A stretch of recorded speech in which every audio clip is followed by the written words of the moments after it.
The MTD CNC podcast, sponsored by Langley Alloys, unique metals for demanding applications, providing first-class performance and an international service. Welcome to the MTD MACH podcast. This is our second in the series. We've done an overview of MACH and excited to be going to MACH. Are you, Rowan? Yeah, I can't wait. It's always good fun. Yeah, it's going to be Tom? Brilliant. I'm looking forward to it. My first one as an MTD staff member. There you go. But before we get into that, first of all, quick introduction. Colin Griffiths, MTD Operations Director. I'm going to make sure these guys all get there and do their jobs, hopefully. Tom, what do you do? Ex-machinist, but I am now a technical presenter. So I hope I know what I'm talking about.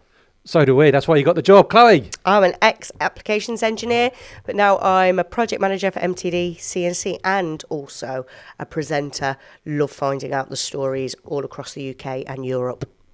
All around the world. There you That's go. Oh, Rowan? sorry. Yeah, everywhere. Right, next one, come on. Same as these two. Well, apart from Chloe's got a lot of other things to do as well. Thank you Technical for winking at me then. It's all right. Technical presenting.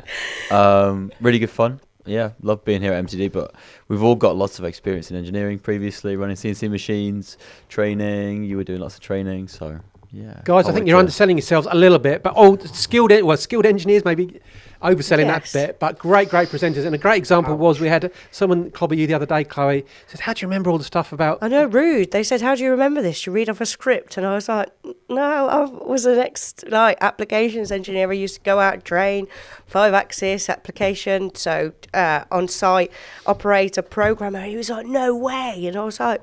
Yeah, so if any of you didn't know, I am an engineer. Despite what? Huh? what it may seem. There you go. Anyway, moving on. Enough of these three and myself, of course. So all highly skilled engineers, fantastic presenters, showcasing some of the great technology around UK, the world, and more importantly, at MACH 2024. Now, very quickly, when is it, Rowan? It's on 15th and 19th of April. Right, stop there. Chloe, where is it? At the NEC Birmingham, just off the M42. And how many stands? How many halls are there? Not how many stands. 5. 5, thank you. How many people are going to attend? 25,000. Well, not exactly, more than 25,000. So get yourself there. You two are way too insane. Dear Way me. too insane. This, though, it's key. You've got to get yourself there. So it's great seeing the video, seeing the podcast and things like that, but actually getting there, asking the questions, seeing the technology, you'll be blown away by it. So what we are going to do today is talk about 4 specific customers, if I could say specific without having a bit of a speech impediment. But there we go. Moving on very quickly. I'm going to talk about the AMRC. Now, Rowan, you know all about these guys, I understand. Is that correct? Yeah, it's a fascinating place based up in Sheffield. They've got a few different sites actually now in the northwest and I'll also stop there very quickly. What does AMRC stand for? Advanced Manufacturing Research Centre, and they've been going for about 20 years now, maybe 25 years. I did my apprenticeship when I was 16 at the AMRC Training Centre, and it's a really cool place. They've got loads of machinery. They've got AMRC Wales as well as the northwest, but most of them started in Sheffield, and they've got a nuclear division. They've got Factory of the Future. They've got Factory 2050. They've got the KTC, which I think is changing kind of its role right now. But they've got loads of machinery, loads of knowledge, loads of graduate engineers and really time-served engineers as well, all doing cutting-edge research working with kind of SMEs, but also really big manufacturers like Rolls-Royce, Boeing, BAE Systems. And That's huge. You think of them, they're there. But if you ever get the opportunity to go there, you've got it. It's absolutely phenomenal. It really is. But what are we talking about today? Right. We're talking about MACH. So what are they showcasing there? They're showcasing as a representative of one of the knowledge hubs that the MTA has decided to put on in MACH. So AMRC are focusing on digital manufacturing. So they've got an example of a UAV, an unmanned aerial vehicle that they've designed. I've not seen a photo of it. I don't know what it looks like, what it entails, but apparently it includes composite manufacturing, digital manufacturing, castings, normal manufacturing, and quality assurance. And all of these aspects of making and designing and building this product, this UAV, they're using as an example of the digital thread in a manufacturing process. And for them, the digital thread means having a single model by which to produce this product. I'm not quite sure what that means. I'm not sure what it means. They've got different engineers that cover different aspects of the production, so the castings, the manufacturing, the assembly, the quality. And those engineers are all working to the same model-based systems approach to design, which, again, I've heard model-based systems of design, but I'm, again, not quite sure what it is, how it works. I think that's key to why we're here today is the fact that you're not quite sure about it. Neither will people out here listening, watching this.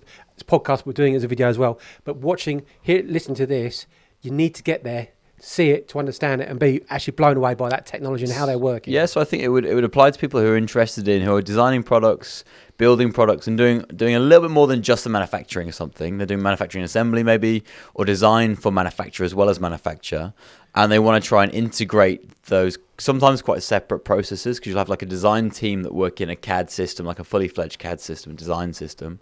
Then they might kick it over the road to the manufacturing division, who will use a CAD for CAM and a CAM system to program the part, and then they'll send it to the shop, who will they'll have the program, they'll make the part, and then they'll send it back for assembly. And these are all different divisions will have different software they use, because it's specialized to do different things.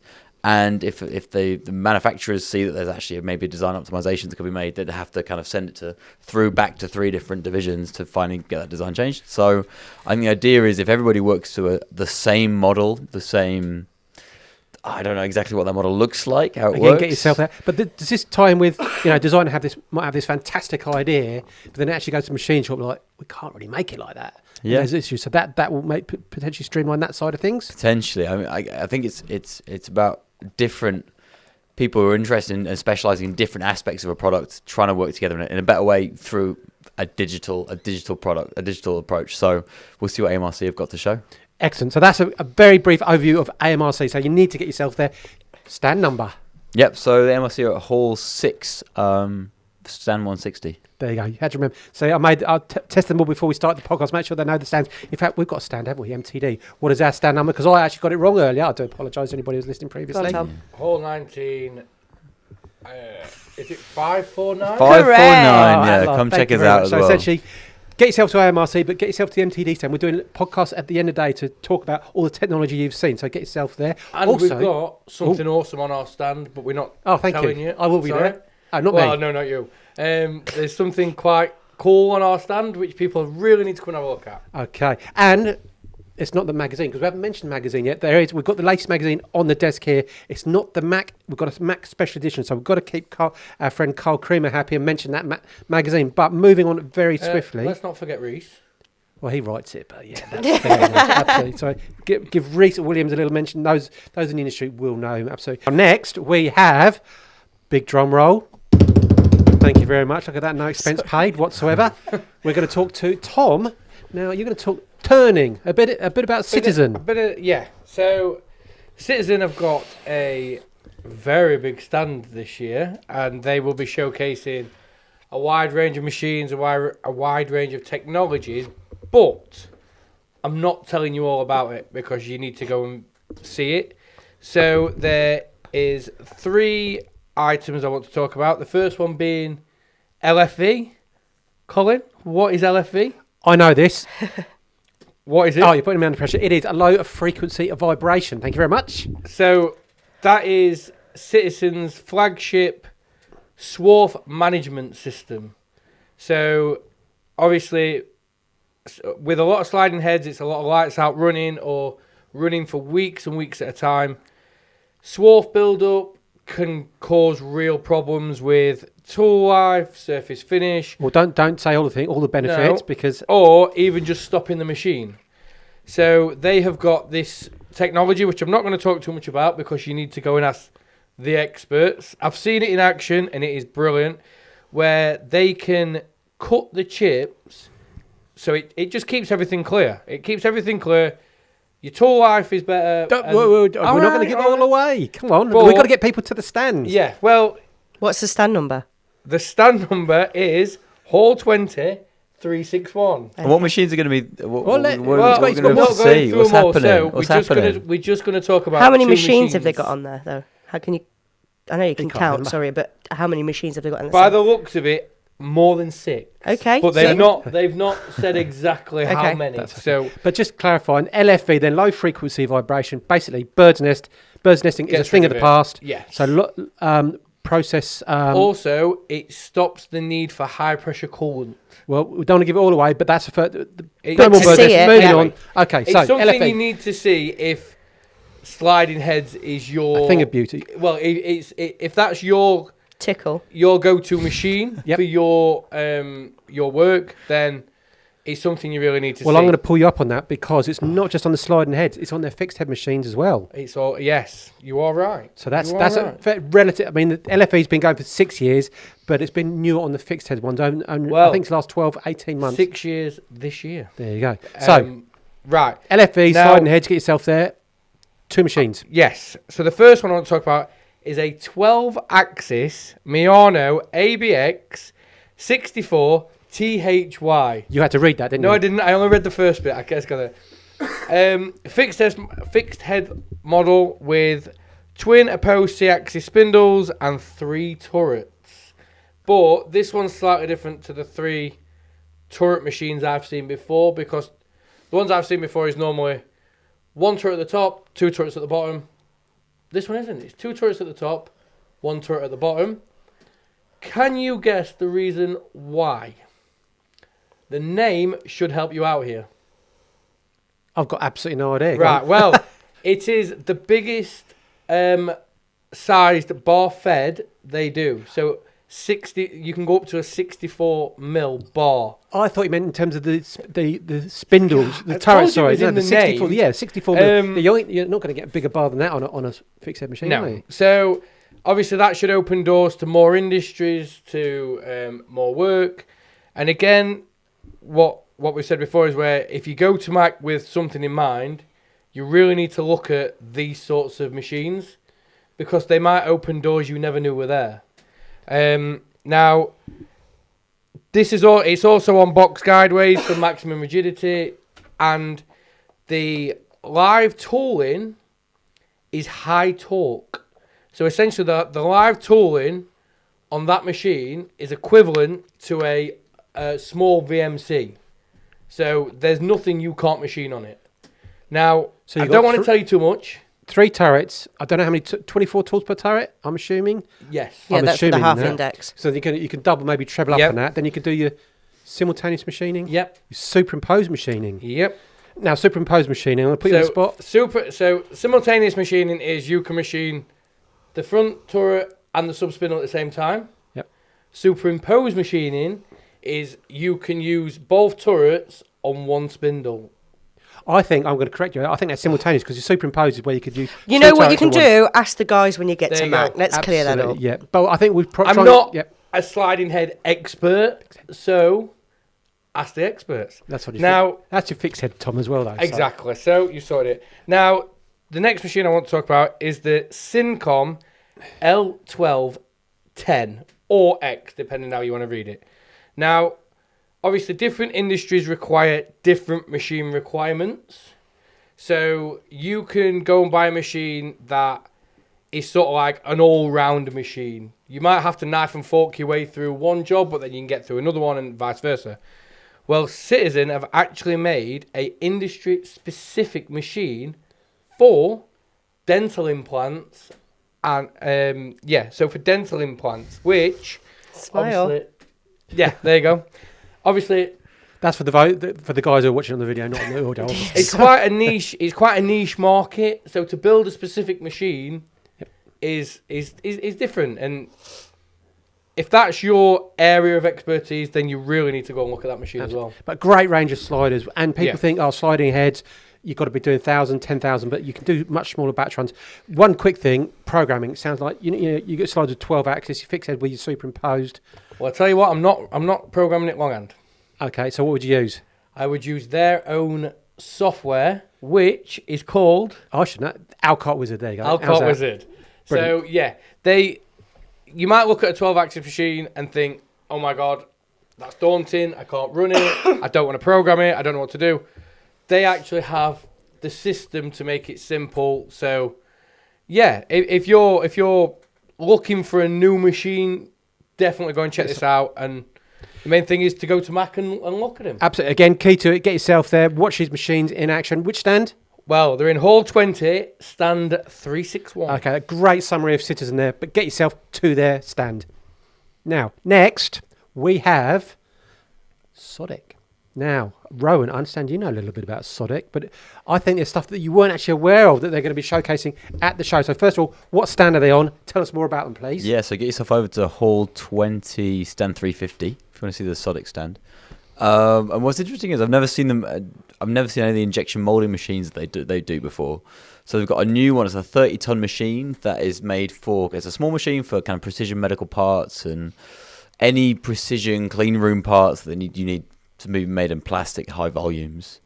And the reason it's dedicated to kind of medical parts and precision parts is because they've got a very special double nozzle system called V-Line Tech. And again, I'm not an expert in injection molding, but somehow it manages to one nozzle will plasticize the plastic, will melt it down, and the other nozzle injects it into the parts, into the mold you're trying to make. And that maintains things like a filling volume, plasticizing heat. I don't know what those things are. They make a good component. You sound like I don't you know what how. you're talking about, though. I've read the notes, just Good. like you do, Well, Chloe.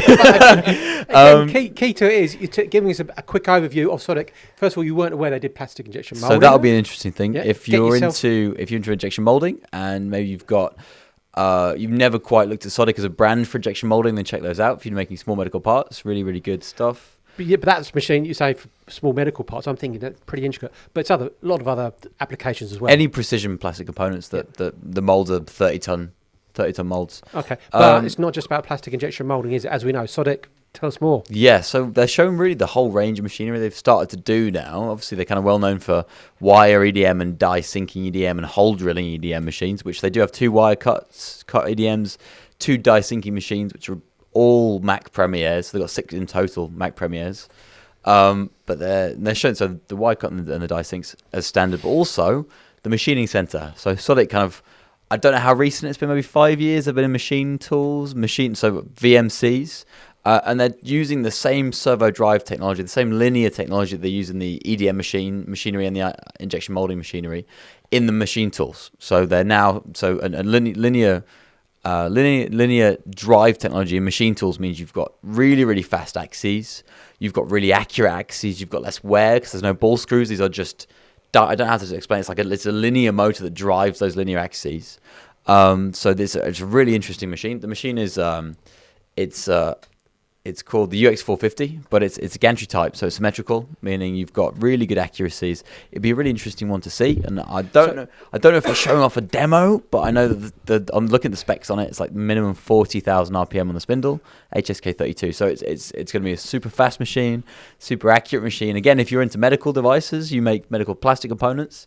You might be making medical metal I'm components. going to stop you there. You need to get yourself to their stand on that side of things. But 2 things. HSK, I think people who want to know need to go and ask guys, why would you go HSK as opposed to BT? And also linear drives, why would you go linear as opposed to ball screw? And why pick a machine tool from Sodic? You might go for your EDM and your die sinking as standard, Absolutely. but So true. get onto their stand and see the range of machinery they produce. So the EDM, as you said, sink, wire, fast hole drilling. One thing I want to do, I want to go to the wire. What on earth is iGroove?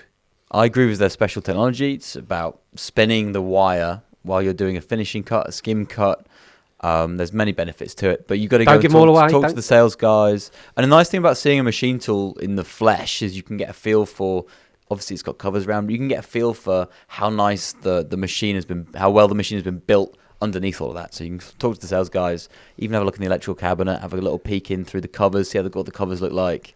Especially with the milling machine, you want to go and have a look at what might be behind the covers. With that as well, you've got a floor space, haven't you? Floor space in a machine shop is money. And if you're buying a huge machine with a small working envelope, what's going on with the rest of that size machine? Yeah. So, to have them on the stand is great to have a look. Yeah, and I know people don't buy machines off eBay, but I buy stuff off eBay all the time, and it's like 5 times the size I thought it was, or like a fifth of the size I You thought bought it a was. sofa and it was this big. Yeah, for a sofa for mice.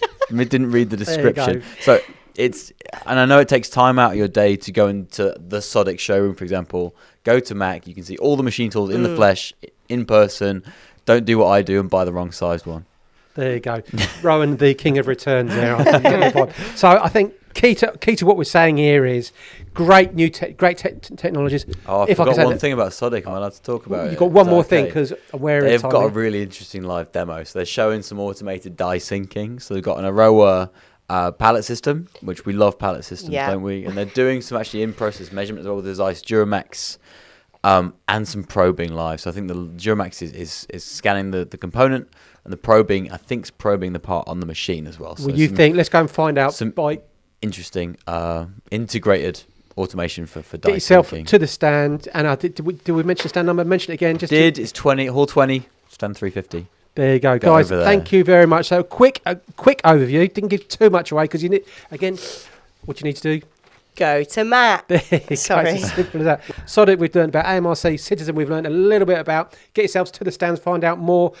My questions, please. So, where is it? At the NEC in Birmingham. When is it, Chloe? The 15th to the 19th of April. You should know this off by heart. And what motorway would you go on, Rowan? That might not be the I'll one. be going the wrong one, whichever one you tell me to do. You'll be I'll going over the driving wrong Dartford way. crossing. So the M42 is safest. I'll be taking a taxi. I won't be looking at the That's road probably signs. safest for everybody. So there you go. MACH 2024. Get yourselves registered. Get yourself to the show. And we hope to see you there. Thank you for listening to this episode of the MTD CNC podcast, sponsored by Langley Alloys, specialists in a wide range of exotic materials for any application for all your engineering needs.